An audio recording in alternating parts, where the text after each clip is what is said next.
Paper, ink and power. They'll all cost more to make in Australia once the government's $23 a tonne carbon tax is introduced this year, but careful planning can help publishers avoid bigger bills.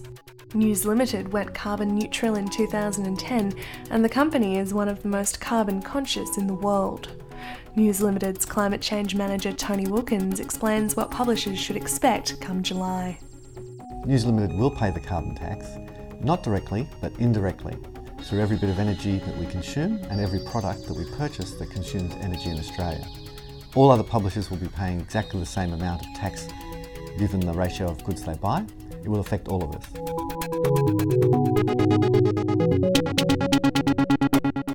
The biggest contributor to the carbon tax for News Limited will be electricity, because of all of our emissions that we produce, electricity makes up 95%.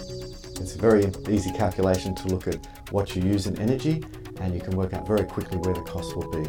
But for most publishers, I would suggest it will be on their electricity and gas bills.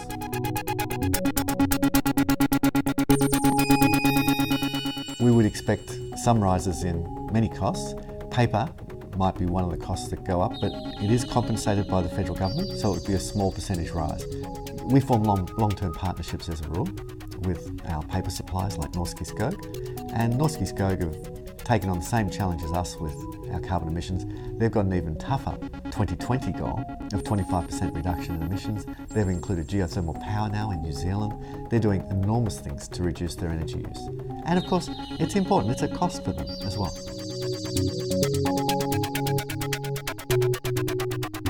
A lot of people have asked questions about what will be the impacts of a carbon tax on the distribution of newspapers and magazines. And I'd have to say, after looking at it, there shouldn't be any in the first few years. Between the 1st of July 2012 right through to 2015, there will be no impacts at all as far as I can tell.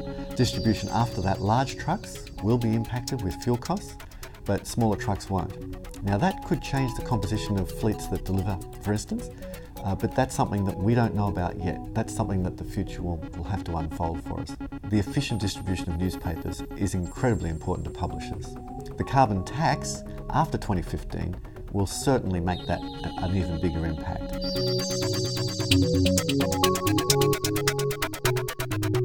I've had a lot of people ask me, how can I determine what the carbon tax impact is going to be on my business?